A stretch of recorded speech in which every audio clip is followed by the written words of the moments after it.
Hello, campers. It's Jen Cyber again, coming to you from the Mount Vernon campus of the George Washington University. It's summer 2017, and on campus, campers are busy securing computers and cell phone. And thanks to the National Security Agency and the National Science Foundation, you can too. So today, our snack is fortune cookies.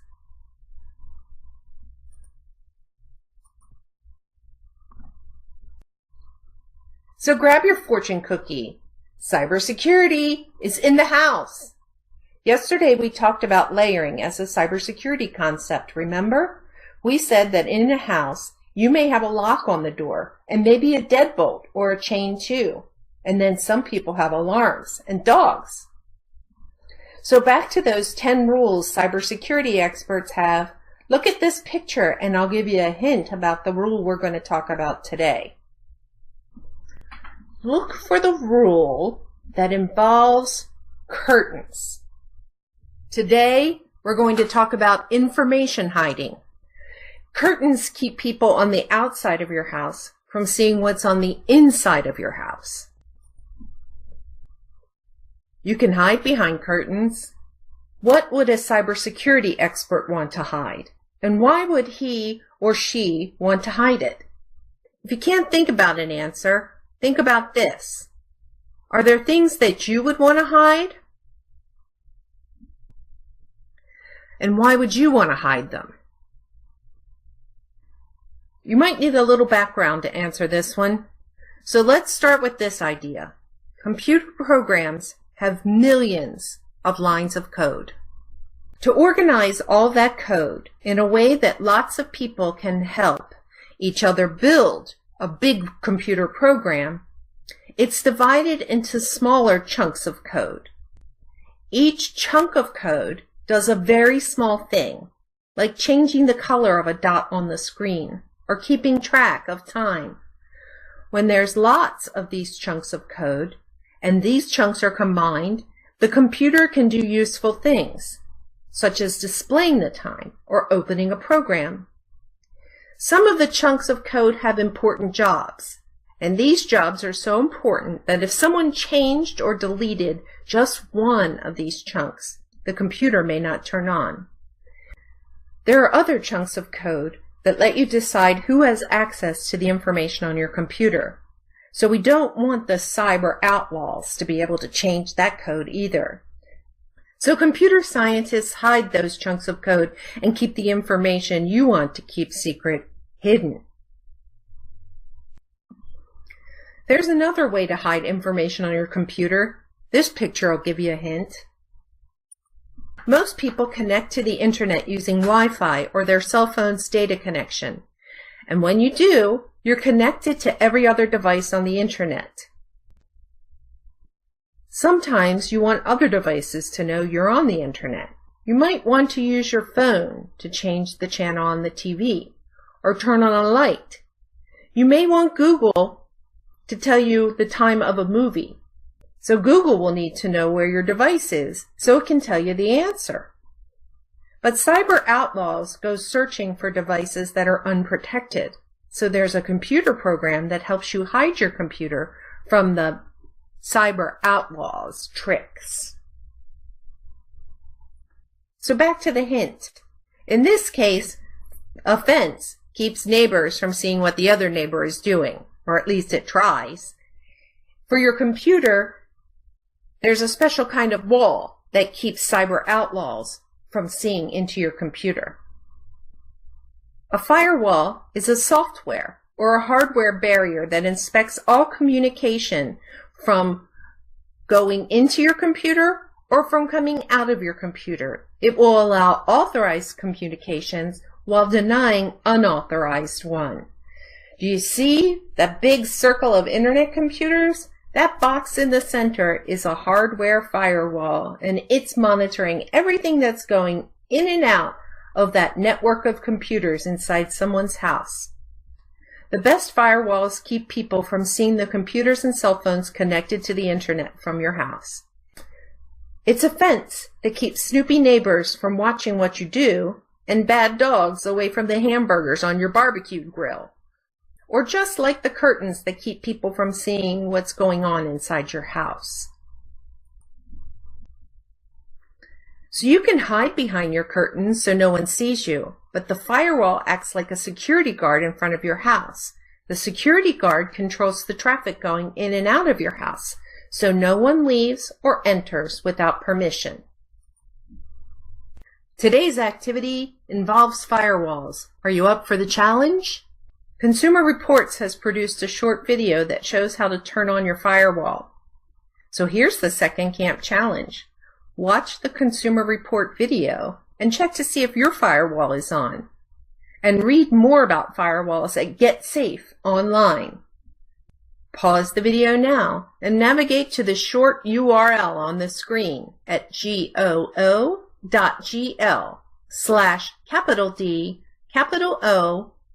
Q, 9, b, and n. That'll take you to the Consumer Reports video.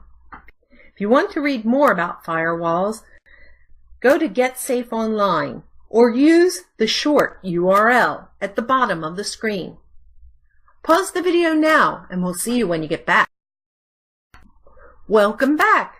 So let's talk about our camp snack. Fortune cookies have hidden information. So the next time you eat one, remember that cybersecurity experts know that sometimes you have to hide information to protect it. Oh, and here's a bonus challenge brought to you by CS Unplugged. The CS Unplugged website has games and puzzles that use cards, strings, and crayons, and lots of running around so people can dive headfirst in computer science without even using a computer. To try information hiding at home, you will need at least 2 people, a collection of toothpicks, building bricks, candy or other small items, and some scraps of paper. Are you curious? What are we going to do with this stuff? You are going to calculate how many items are in your collection without knowing how many items each person has. Decide who's going first and write the number 231 on a scrap of paper and hand the paper to the next person. The person with the scrap of paper secretly adds the number of items they hold to the number on the piece of paper.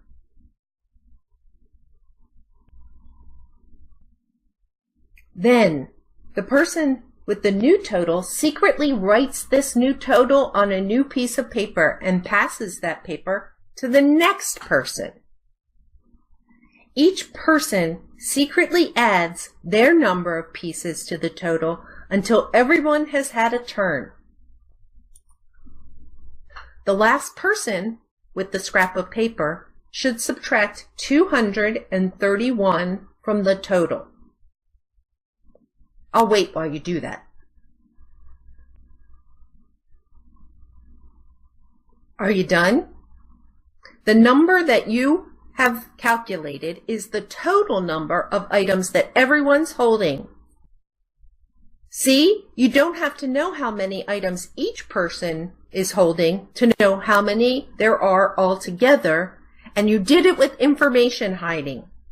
If you want to check, count the total number of items that everyone's holding. I'll wait.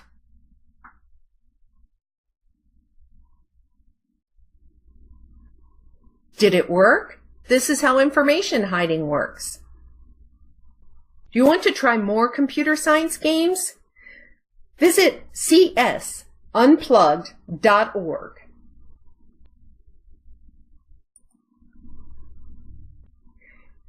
Do you remember the chunks of code that security experts hide so that cyber outlaws can't control your computer? Well, sometimes the criminals figure out how to see past the curtains and get past the security guard. They add a chunk of code that keeps you from accessing your files until you pay the cyber outlaws to give you a secret code. And this is called ransomware. It's just like kidnapping or holding someone for ransom. Criminals can do this too. Read about how ransomware can get on your computer even if you have a firewall. Brian Vecchi of Information Week wrote a story entitled, "Your Grandma Could Be the Next Ransomware Millionaire." Are you wondering why? This is because criminals now help ordinary people with no technical skills to take your computer hostage. All the person would have to do is provide the hacking service their information and then send their friends a link. The hackers get a portion of the ransom, and Grandma gets a portion too. Of course, this is illegal, and giving your banking information to anyone over the internet is always a bad idea. But this is good to know. No matter how well your information is hidden, you can help criminals peek into your house or sneak past the security guard. This happens if you click on links or open files, even from people you trust. So let's review. There are chunks of important code hidden on your computer. A firewall can help your mobile device or computer hide on the internet. And bonus, nothing can help you if you click on links or open files, even from people you trust. I hope you had fun today and your fortune is secure computing. Talk to you tomorrow. Thanks for watching. If you have any questions, comments, or you have ideas you'd like to share, contact us at gencyber@gwu.edu. We'll look forward to hearing from you.